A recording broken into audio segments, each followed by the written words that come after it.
राधे भक्तों, बृहस्पति देवता को देवताओं का गुरु माना जाता है। इनकी प्रार्थना और भक्ति का स्वामी माना जाता है। शील और धर्म का अवतार माना जाता है। इन्हें बृहस्पति देवता को पीले रंग पसंद हैं। बृहस्पति भगवान को गुरुवार को पीले फूल अर्पित करने चाहिए, जिससे वो बहुत प्रसन्न होते हैं। बृहस्पति देवता को प्रसन्न करने के लिए सोना, हल्दी, चना, पीले फल वगैरह दान करना ही फायदेमंद होता है। इन्हें पीला रंग अति प्रिय है। बृहस्पति देवता को प्रसन्न करने के लिए सोना, हल्दी, चना, पीले फल वगैरह का दान करिए और देवता जी को पसंद करने के लिए उनका मंत्र जरूर कहिए। ओम ब्रेम बृहस्पताय नमः। उससे बृहस्पति देवता सोने के महल में रहते हैं, ऐसा कहा जाता है। और इनका वाहन स्वर्ण निर्मित रथ है, जो सूर्य के समान दीप्तिमान है। इनके 4 हाथ हैं। इनके हाथों में स्वर्ण निर्मित दंड, रुद्राक्ष माला, पात्र और वर मुद्रा होती है। बृहस्पति देवता के अधिदेवता इंद्र और प्रतिनिधि देवता ब्रह्मा है। आइए आज गुरुवार के दिन बृहस्पति देवा की व्रत कथा सुनते हैं। प्रतापी दानी राजा थे, राज्य करते थे। वह नित्य गरीबों और ब्राह्मणों की सहायता करते थे। यह बात उनकी रानी को अच्छी नहीं लगती थी। वह न ही गरीबों को दान देती थी, न ही भगवान का पूजन करती थी। राजा को भी दान देने से मना किया करती थी। एक दिन राजा शिकार खेलने वन को गए हुए थे, तो रानी महल में अकेली थी। उसी समय बृहस्पति देव साधु वेश में राजा के महल में भिक्षा के लिए गए। भिक्षा मांगी। रानी ने भिक्षा देने से इनकार किया और कहा, हे साधु महाराज, मैं तो दान पुण्य से तंग आ गई हूँ। मेरा पति सारा धन लुटाते रहते हैं। मेरी इच्छा है कि हमारा धन नष्ट हो जाए और फिर न बजेगी बांसुरी। साधु जी ने कहा, देवी तुम तो बड़ी विचित्र हो। धन संतान तो सभी चाहते हैं, पुत्र और लक्ष्मी तो पापी के घर भी होने चाहिए। यदि तुम्हारे पास अधिक धन है तो भूखों को भोजन दो, प्यासे को प्याऊ बनवाओ, मुसाफिरों के लिए धर्मशाले खुलवाओ। जो निर्धन अपनी कुंवारी कन्याओं का विवाह नहीं कर सकते, उनका विवाह करा दो। ऐसे में कई काम है जिनके करने से तुम्हारा यश लोक परलोक में फैलेगा। परंतु रानी पर उपदेश का कोई प्रभाव नहीं पड़ा। वह बोली, महाराज आप मुझे कुछ न कुछ न समझाएं। मैं ऐसा धन नहीं चाहती जो हर जगह बांटती फिरूं। साधु ने उत्तर दिया, यदि तुम्हारी ऐसी इच्छा है तो तथास्तु। तुम ऐसा करना कि बृहस्पतिवार को घर लीप कर पीली मिट्टी से अपना सिर धो स्नान करना, भट्टी चढ़ाकर कपड़े धोना। ऐसा करने से आपका सारा धन नष्ट हो जाएगा। इतना कहकर वह साधु महाराज वहां से आलोप हो गए। साधु के अनुसार कही हुई बातों को पूरा करते हुए रानी को केवल 3 बृहस्पतिवार ही बीते थे कि उसकी समस्त धन संपत्ति नष्ट हो गई। भोजन के लिए राजा का परिवार तरसने लगा। तब एक दिन राजा ने रानी से बोला, हे रानी तुम यहीं रहो, मैं दूसरे देश को जाता हूँ, क्योंकि यहाँ पर सभी लोग मुझे जानते हैं, इसलिए मैं कोई छोटा कार्य नहीं कर सकता। ऐसा कर कर राजा परदेश चला गया। वहाँ वह जंगल में लकड़ी काट कर लाता और शहर में बेचता। इस तरह वह अपना जीवन व्यतीत करने लगा। इधर राजा के परदेश आते ही रानी और दासी दुखी रहने लगी। एक बार जब रानी और दासी को 7 दिन तक बिना भोजन के रहना पड़ा, तो रानी ने अपनी दासी से कहा, हे दासी, पास ही के नगर में मेरी बहन रहती है, वह बड़ी धनवान है, तू उसके पास जा और कुछ ले आ, ताकि थोड़ी बहुत गुजर बसर हो जाए। दासी रानी की बहन के पास गई। उस दिन गुरुवार का व्रत था और रानी की बहन उस समय बृहस्पतिवार की व्रत कथा सुन रही थी। दासी ने रानी की बहन को अपनी रानी का संदेश दिया, लेकिन रानी की बड़ी बहन ने कोई उत्तर नहीं दिया। जब दासी को रानी की बहन से कोई उत्तर नहीं मिला तो वो बहुत दुखी हुई और उसे क्रोध भी आया। दासी ने वापस आकर रानी को सारी बात बता दी। सुनकर रानी ने अपने भाग्य को कोसा। उधर रानी की बहन ने सोचा, मेरी बहन की दासी आई थी परंतु मैं उससे नहीं बोली, इससे वह बहुत दुखी हो गई होगी। कथा सुनकर पूजन समाप्त करके वह अपनी बहन के घर आई और कहने लगी, बहन मैं बृहस्पतिवार का व्रत कर रही थी, तुम्हारी दासी मेरे घर आई थी, परंतु जब तक कथा होती तब तक वह ना तो उठते और ना ही बोलते, इसलिए मैं नहीं बोली। कहो दासी क्यों गई थी? रानी बोली, बहन तुमसे क्या छुपाऊं, हमारे घर में खाने तक को अनाज नहीं है। ऐसा कहते कहते रानी की आंखें भर आई। उसने दासी समेत पिछले 7 दिनों से भूखे रहने तक की बात अपनी बहन को विस्तार पूर्वक सुना दी। रानी की बहन बोली, देखो बहन, भगवान बृहस्पति देव सबकी मनोकामना को पूर्ण करते हैं। देखो शायद तुम्हारे घर में अनाज रखा हो। पहले तो रानी को विश्वास नहीं हुआ, पर बहन के अगर उसने अपनी जी को अंदर भेजा तो उसे सचमुच अनाज घड़ा मिला। यह देखकर दासी को बड़ी हैरानी हुई। दासी रानी से कहने लगी, हे रानी, जब हमको भोजन नहीं मिलता तो हम व्रत ही तो करते हैं, इसलिए क्यों ना इनसे व्रत और कथा की विधि पूछ ली जाए ताकि हम भी व्रत कर सकें। तब रानी ने अपनी बहन से बृहस्पतिवार व्रत के बारे में पूछा। उनके बहन ने बताया, बृहस्पतिवार के व्रत में चने की दाल मुनक्का से विष्णु भगवान को केले की जड़ में पूजन करें तथा दीप जलाएं, व्रत कथा सुने और पीला भोजन ही करें। इससे बृहस्पति देव प्रसन्न होते हैं। व्रत और पूजन विधि बताकर रानी की बहन अपने घर वापस लौट गई। 7 दिन के बाद जब गुरुवार आया तो रानी ने और दासी ने व्रत रखा। घुड़साल में जाकर चना गुड़ लेकर आई, फिर उससे केले की जड़ और विष्णु भगवान का पूजन किया। अब पीला भोजन कहाँ से आए, इस बात को लेकर दोनों बहुत दुखी थी। जो उन्होंने व्रत रखा था इसलिए बृहस्पति देव ने उनसे प्रसन्न थे, इसलिए वह एक साधारण व्यक्ति का रूप धारण कर दो थालों में सुंदर पीला भोजन दासी को दे गए। भोजन पाकर दासी प्रसन्न हुई और रानी के साथ मिलकर भोजन ग्रहण किया। उसके बाद वे सभी गुरुवार को व्रत और पूजन करने लगी। बृहस्पति भगवान की कृपा से उनके पास फिर से धन संपत्ति आ गई, परंतु रानी फिर से पहले की तरह आलस करने लगी। तब दासी बोली, देखो रानी, तुम पहले भी इसी प्रकार आलस करती थी। तुम धन रखने में कष्ट होता था, इस कारण सभी धन नष्ट हो गए। अब जब भगवान बृहस्पति की कृपा से धन मिला है तो फिर तुम्हें इसे आलस से होता है। रानी को समझाते हुए दासी कहती है, बड़ी मुसीबतों के बाद हम यह धन पाए हैं, इसलिए हमें दान पुण्य करना चाहिए, भूखे मनुष्यों को भोजन कराना चाहिए, धन को शुभ कार्यों में खर्च करना चाहिए, जिससे हमारे कुल का यश बढ़ेगा, स्वर्ग की प्राप्ति होगी और पितृ प्रसन्न होंगे।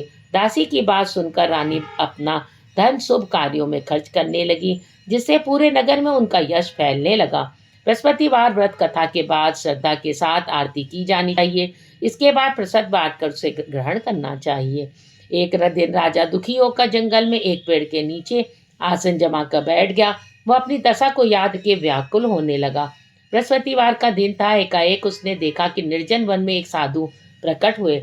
वह साधु वेश में स्वयं बृहस्पति दा थे। लकड़हारे के सामने आकर बोले, लकड़हारे, इस सुनसान जंगल में तू चिंतामग्न क्यों बैठा है? लकड़हारे ने दोनों हाथ जोड़कर प्रणाम किया और उत्तर दिया, महात्मा जी, आप सब कुछ जानते हैं, मैं क्या कहूँ? यह कहकर रोने लगा। साधु को अपनी आत्मकथा सुनाई। महात्मा जी ने कहा, तुम्हारी स्त्री ने बृहस्पति भगवान का निरादर किया है, जिसके कारण रुष्ट होकर उन्होंने तुम्हारी यह दशा कर दी है। अब तुम चिंता को दूर करके मेरे कहने पर चलो, अब तुम्हारे सब कष्ट दूर हो जाएंगे। भगवान पहले से भी अधिक संपत्ति देंगे। तुम बृहस्पति के दिन कथा किया करो। तो पैसे के चने मुनक्का लाकर उनका प्रसाद बनाओ। शुद्ध जल से लोटे में शक्कर मिलाकर अमृत तैयार करो। कथा के पश्चात अपने सारे परिवार और सुनने वाले प्रेमियों में अमृत व प्रसाद बांटकर आप भी ग्रहण करो। ऐसा करने से भगवान तुम्हारी सभी मनोकामना को पूर्ण कर देंगे। साधु के ऐसे वचन सुनकर लकड़हारा बोला, हे प्रभु, मुझे लकड़ी बेचकर इतना पैसा नहीं मिलता जिससे भोजन के उपरांत कुछ बचा सकूं। मैंने रात्रि में अपनी स्त्री को व्याकुल देखा है। मेरे पास कुछ भी नहीं है जिससे मैं उनकी खबर मंगा सकूं। साधु उनका, हे लकड़हारे, तुम किसी बात की चिंता मत करो। बृहस्पति के दिन तुम रोजाना की तरह लकड़ियां लेकर बैठ जाओ। तुमको रोज से दुगना धन प्राप्त होगा, जिससे तुम भली भांति भोजन कर लोगे और बृहस्पति देव की पूजा का सामान भी आ जाएगा। इतना कह के साधु अंतर्धान हो गए। धीरे धीरे समय व्यतीत होने लगा, पर भी वही बृहस्पतिवार का दिन आया। कड़हारा जंगल में लकड़ी काटकर किसी शहर में बेचने गया। उस दिन और दिन से अधिक पैसा मिला। राजा ने चना गुड़ आदि लाकर गुरुवार का व्रत किया। उस दिन से उसके सभी क्लेश दूर हुए, परंतु जब दोबारा गुरुवार का दिन आया तो बृहस्पतिवार का व्रत करना भूल गया। इस कारण बृहस्पति भगवान नाराज हो गए। उस दिन उस नगर के राजा ने विशाल यज्ञ का आयोजन किया था। शहर में यह घोषणा करा दी कि कोई भी मनुष्य अपने घर में भोजन न बनवाए, वरना आग जलाए। समस्त जनता मेरे यहाँ भोजन करने आवे। इस आज्ञा को जो न मानेगा उसे फांसी की सजा दी जाएगी। इस तरह की घोषणा संपूर्ण नगर में करवा दी गई। राजा की आज्ञा अनुसार शहर के सभी लोग भोजन करने लगे, लेकिन लकड़हारा बहुत देर से पहुंचा, इसलिए राजा को उसको अपने साथ घर लिवा कर ले गए। ले जाकर भोजन करा रहे थे, तभी रानी की दृष्टि उस खूंटी पर पड़ी जिस पर उसका हार लटका हुआ था। वो वहां पर दिखाई नहीं दिया।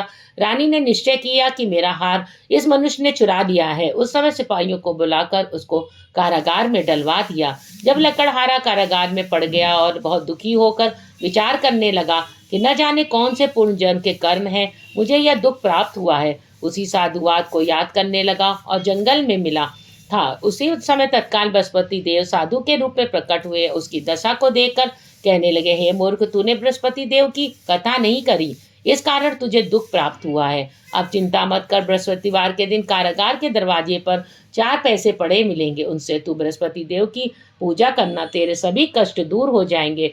बृहस्पति के दिन उसे 4 पैसे मिले। लकड़हार ने कथा कही। उसी रात्रि को बृहस्पति देव ने उस नगर के राजा को स्वप्न में कहा, राजा, तुमने जिस आदमी को कारागार में बंद कर दिया वह निर्दोष है, वह राजा है, उसे छोड़ देना। रानी का हार उसी खूंटी पर लटका है, अगर तू ऐसा नहीं करेगा तो मैं तेरे राज्य को नष्ट कर दूंगा।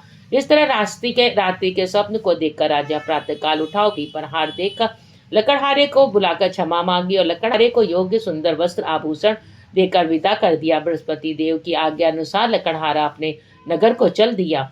राजा जब अपने नगर के निकट पहुंचा तो उसे बड़ा आश्चर्य हुआ। नगर में पहले से अधिक बाग, तालाब, कुएं, बहुत सी धर्मशाला, मंदिर आदि बन गए थे। राजा ने पूछा, यह किसका बाग और धर्मशाला है? तब नगर के सब लोग कहने लगे, यह सब रानी और बांदी के हैं। जो राजा को आश्चर्य और गुस्सा भी आया। जब रानी ने खबर सुनी तो राजा आ रहे हैं तो उन्होंने बांदी से कहा, हे दासी, देख राजा हमको कितनी बुरी हालत में छोड़ गए थे, हमारी ऐसी हालत देखकर वह लौट न जाए, इसलिए तू दरवाजे पर खड़ी हो जा। आज्ञा अनुसार दासी दरवाजे पर खड़ी हो गई। राजा आए तो उन्हें अपने साथ लिबा लाई। तब राजा ने क्रोध करके अपनी रानी से पूछा कि यह धन तुम्हें कैसे प्राप्त हुआ? तब उन्होंने कहा, हमें यह सब धन बृहस्पति देव के इस व्रत के प्रभाव से प्राप्त हुआ। राजा ने निश्चय किया कि 7 रोज बाद तो बृहस्पति देव का पूजन करते हैं, परंतु मैं प्रतिदिन में 3 बार कहानी तथा रोज व्रत किया करूंगा। अब हर समय राजा के दुपट्टे में चने की दाल बंधी रहती थी। दिन में 3 बार कहानी का था। एक रोज राजा ने विचार किया कि चलो अपनी बहन के यहाँ हो आवे। इस तरह निश्चय कर राजा घोड़े पर सवार हो अपनी बहन के यहाँ चलने लगा। मार्ग में उसने देखा कि कुछ आदमी एक मुर्दे को लेकर जा रहे हैं। उन्हें रोककर राजा कहने लगा, अरे भाइयों, मेरा बृहस्पति देव की कथा सुन लो। वे बोले, लो, हमारा तो आदमी मर गया, इनको अपनी कथा की पड़ी है। परंतु कुछ आदमी बोले, अच्छा कहो, हम तुम्हारी कथा भी सुनेंगे। राजा ने दाल निकाली। जब कथा आदि हो गई तो मुर्दा हिलने लगा। जब कथा समाप्त हो गई तो राम राम करके मनुष्य उठकर खड़ा हो गया। आगे मार्ग में उसे एक किसान खेत में हल चलाता हुआ मिला। राजा ने उसे देख उससे बोले, अरे भाई, मेरी बृहस्पतिवार की कथा सुन लो। किसान बोला, जब तक मैं तेरी कथा सुनूंगा तब तक 4 हरैया जोत लूंगा, जा अपनी कथा किसी और को सुनाना। इस तरह राजा आगे चलने लगा। राजा के हटते ही बैल पछाड़ खाकर गिर गया और किसान के पेट में बड़ी जोर से दर्द होने लगा। उस समय उसकी माँ रोटी लेकर आई। उसने जब यह देखा तो उसने पुत्र से सब सवाल पूछा और बेटे ने सभी हाल कह दिया। तो बुढ़िया दौड़ी दौड़ी उस घुड़सवार के पास गई और बोली कि मैं तेरी कथा सुनूंगी, अपनी कथा मेरे खेत पर चलकर ही कहना। राजा ने बुढ़िया के खेत पर जाकर कथा कही, जिसके सुनते ही बैल उठ खड़े हुए। किसान के पेट का दर्द बंद हो गया। राजा अपनी बहन के घर पहुंचा। बहन ने भाई बहन को खूब मेहमानी की। रोज प्रातःकाल राजा जगा तो वह देखने लगा कि सब लोग भोजन कर रहे हैं। राजा ने अपनी बहन से कहा, ऐसा कोई मनुष्य है जिसने भोजन नहीं किया हो, मेरी बृहस्पतिवार की कथा सुन ले। बहन बोली, हे भैया, यह देश ऐसा ही है, पहले यहाँ लोग भोजन करते हैं, बाद में अन्य काम करते हैं, अगर कोई पड़ोस में हो तो देख आऊं। वह ऐसा कहकर चलने देखने चली गई, परंतु उसे ऐसा कोई व्यक्ति नहीं मिला जिसने भोजन न किया हो। अतः वह एक कुम्हार के घर गई जिसका लड़का बीमार था। उसे मालूम था कि उसके यहाँ 3 रोज से किसी ने भोजन नहीं किया। रानी ने अपने भाई की कथा सुनने के लिए कुम्हार से कहा। वह तैयार हो गया। राजा ने जाकर बृहस्पतिवार की कथा कही, जिसको सुनकर उसका लड़का ठीक हो गया। तब राजा की प्रशंसा होने लगी। एक रोज राजा ने अपनी बहन से कहा कि हे बहन, हम अपने घर को जाएंगे, तुम भी तैयार हो जाओ। राजा की बहन ने अपनी सास से कहा। सास ने कहा, हाँ चली जा, परंतु अपने लड़कों को मत ले जाना, क्योंकि तेरे भाई कोई औलाद नहीं है। बहन ने अपने भैया से कहा, हे भैया, मैं तो चलूंगी, कोई बालक नहीं जाएगा। राजा ने कहा, जब कोई बालक नहीं चलेगा तब तुम भी क्या करोगी?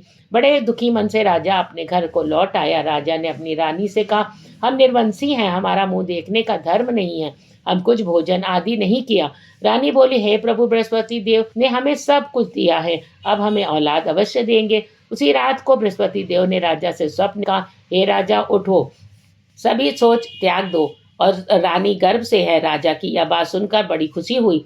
9वें महीने उनके गर्भ से एक सुंदर पुत्र पैदा हुआ। तब राजा बोला, हे रानी, स्त्री बड़ा भोजन के रह सकती है पर बिना कहे नहीं रह सकती। जब मेरी बहन आवे तुम उससे कुछ न कहना। रानी ने सुनकर हाँ कह दिया। जब राजा की बहन यह शुभ समाचार सुना तो बहुत खुश हुई और बधाई लेकर अपने भाई के यहाँ आई। तभी रानी ने कहा, घोड़ा चढ़कर तो नहीं आई, गधा चढ़ी आई। राजा की बहन बोली, भाभी मैं इस प्रकार कहती तो तुम्हें औलाद कैसे मिलता।